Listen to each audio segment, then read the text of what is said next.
It's been roughly a week since U.S. House Speaker Nancy Pelosi landed in Taiwan, becoming the first person of her rank to do so in almost 3 decades. China has responded with military drills well into the weekend. Pelosi's stance in her defense, it was all in the name of defending democracy. With an expert, let's decipher the implications of the unannounced Nancy Pelosi visit to Taiwan. We're joined by Professor Kim Byung-joo of the Hankuk University of Foreign Studies on the line. Good morning, Professor Kim. Good morning. First and foremost, on that very trigger for the current tension, views are clearly divided on whether the unannounced visit by Nancy Pelosi was a wise decision or not. How do we summarize those voices against her visit? About 2 days before her visit, in New York Times, the columnist Thomas Friedman wrote his article on the op-ed, his opinion piece on why this is a bad idea. Mm-hmm. And I think it really summarizes those voices against her visit really well. One of the key points that Thomas Friedman had in mind was, of course, Ukraine. He believes Ukraine tops the agenda in terms of the current interest of the United States and then global community. And what makes Pelosi's visit to Taiwan makes Ukraine situation difficult is that it could open ways for China to support Russia. Mm-hmm. So far, Biden has made a lot of efforts to persuade China to stay out of Ukraine while the United States supports the Ukraine government to deal with Russia. And that strategy has been rather successful. And Thomas Friedman was quite concerned that whether this will give excuse for China to take side with Russia and send arms and military aid to Putin. I think that makes kind of a lot of sense in a way. And also, Thomas Friedman took further steps saying, if indeed, even though chances are low, if indeed there's a military conflict between the United States and China, for the United States, it will be extremely difficult to deal with Russia on one hand and then China on the other at the same time, because those two are the biggest, except the United States, world's biggest nuclear power. So it will be really, really difficult situation altogether, and that's something that should not happen. And basically, there are other, factors as well.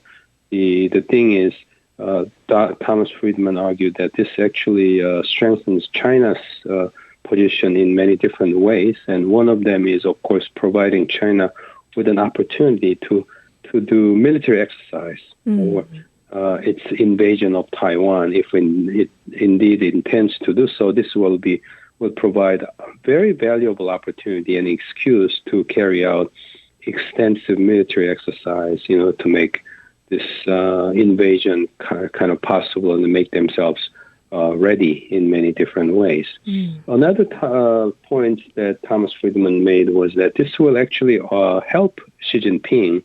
If the United States wants to see Xi Jinping's power get weakened, this goes the opposite, because he was saying that Pelosi's visit will kind of help Xi Jinping cover up his own liabilities in domestic politics, such as the disastrous failure in the way he dealt with COVID-19 through forced lockdowns and so on, and his economic policy failures, like in carrying out managing the real estate bubble and banking crisis, government debt, and huge financial troubles with the state-owned industries and so on. And as the very important occasion is coming, the 20th Communist Party Congress is coming in the fall, where Xi Jinping will have to make sure that he will be allowed to stay in power forever. This Taiwan tension actually helps Xi Jinping in all different ways. So I think Tom Friedman's points made really good sense as the way it was written. Political gains. This might be trivial in the grand spectrum of things, but some also do criticize Nancy Pelosi might have done it for her own political gain, despite Biden's interest. Now, I do think Nancy Pelosi has fiercely defended her decision to go to Taiwan in, again, the name of defending the definition of democracy on itself. So can we take a look at the other side of the argument, too, maybe those who are for her visit? And do they perhaps consider it China's overreaction, the way they're retaliating? Yeah, while Thomas Friedman was saying that Xi Jinping will benefit from this, other people are saying China as a whole, if including Xi Jinping, actually, those people who have intention of invading Taiwan, they could actually be served negatively, they say, because when you look at it, unification by force is the worst possible possibility if China really wants to make Taiwan part of its territory. The original strategy that has been in place for decades, that is kind of winning over Taiwan, making China prosperous, economically viable, and dynamic society and strong country so that Taiwanese people will want to be part of China. That has been the strategy all along before Xi Jinping. But these carrots people are in China's Taiwan policy, even. You definitely need carrots. You cannot do everything with sticks. And then they're saying this kind of situation, China's reaction to Pelosi's visit and doing all this military exercise, ratcheting up tensions and so on, kind of totally removes all the carrots on the table. And they only are like swinging around big sticks. And that's going to actually make their unification nearly impossible because Taiwan is not Ukraine. It's not open land. And you need to have your forces landing on this island across the water. And this is very, very difficult. You can shoot all the missiles you have, but they can dig into the ground and they can always show terrible, terrible levels of resistance. And then you will have lots of people dying if you invade. And so they're saying military option is a nightmarish, worst kind of option. And this kind of reaction from China makes only that military option the only viable option for unification there. So they're saying they're actually closing doors on unification, they're saying. And so what's going to happen is as a result of it, the United States will end up selling more arms to Taiwan.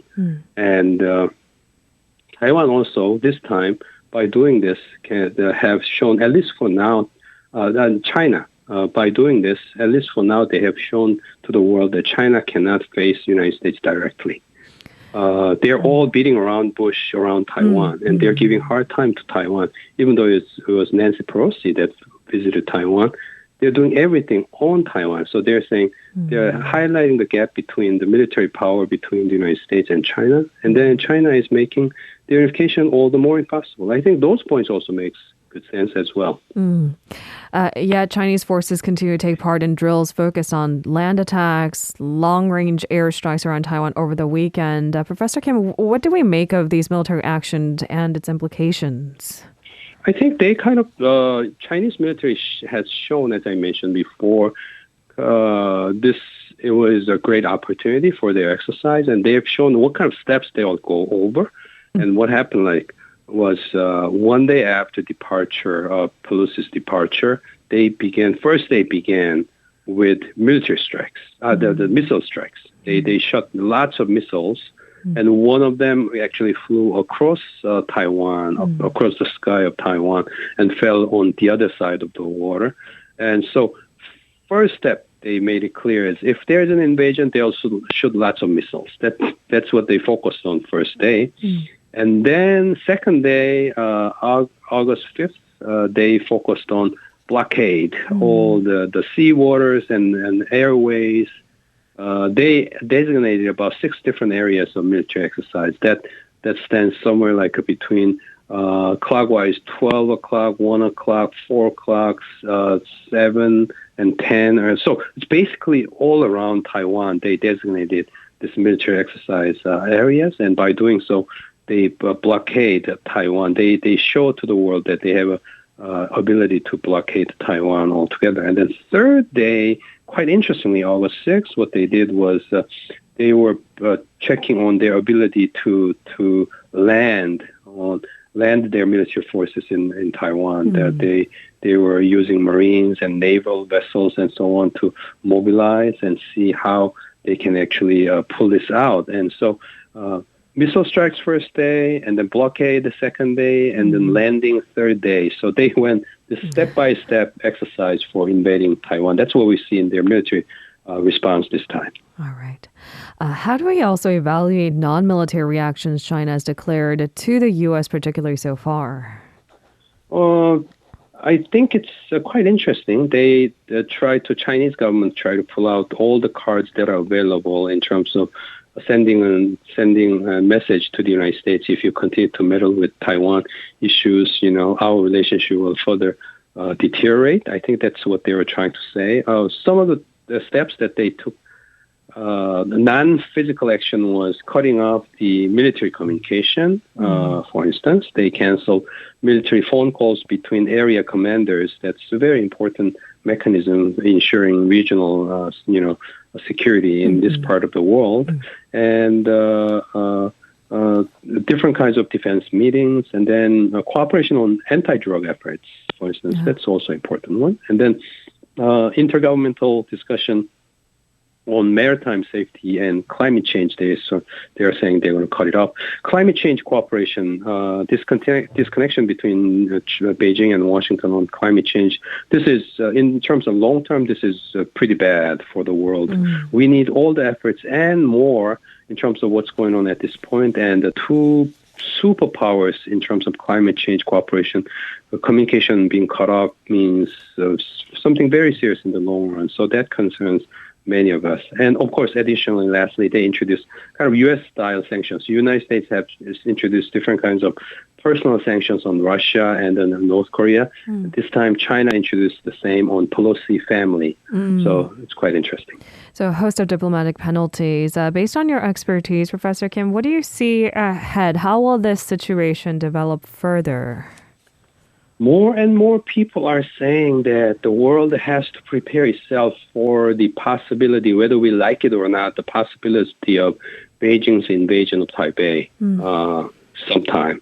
The experts are saying that it could happen probably after the 20th Communist Party Congress in fall, maybe next year, the year after. They're saying we all want to deny it, but the possibility is growing. So in that sense, different military strategists are talking about different ways the world should prepare for this. And then they are talking about all different ways to make Taiwan invasion extremely difficult, extremely painful on the side of Beijing. And they're saying, as I mentioned before, the Taiwan invasion will be much more challenging than what we saw in terms of what Russia tried on Taiwan. And on Ukraine, yes. Oh, on Ukraine, I'm sorry. Right. And so probably Taiwan will devise different systems of defense even further. They may even overhaul their defense system, and they'll buy lots of arms from the United States and so on. So unfortunately, I think invasion of Taiwan, which doesn't seem to make much sense to ordinary people, seem to be gaining more currency in the minds of the experts. So that's an unfortunate aspect. I have to bring into question, how does Korea strike the delicate diplomatic balance? What should Korea keep in mind as tensions grow in Taipei? Yeah, I think, there was a domestic dispute about how Nancy Pelosi was received here in Korea when she flew in, from Taipei to Seoul. There are different views, and I respect different views, but my own personal observation is the executive government and Ministry of Foreign Affairs did the right thing. And it's a National Assembly that made a mistake, perhaps, not sending anyone to the airport.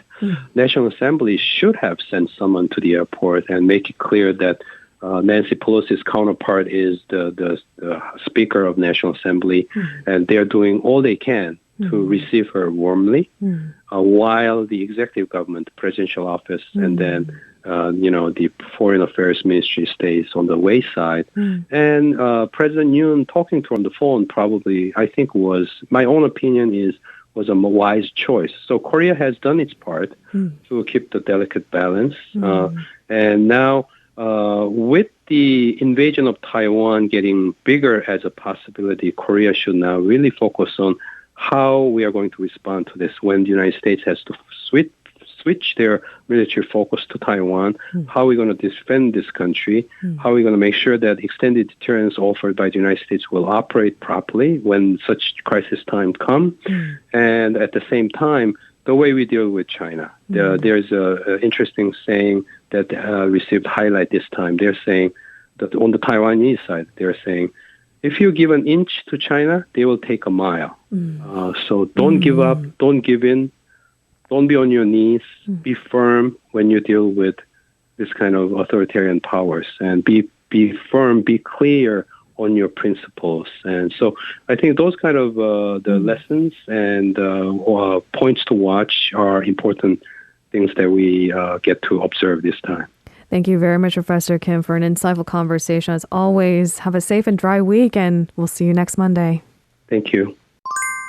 If you're listening to our program using the podcast service, just a reminder that we do go live Monday through Friday, 7 a.m. Korea Standard Time. So tune in and help us make the show more informative by giving us your input. See you bright and early on Good Morning Seoul.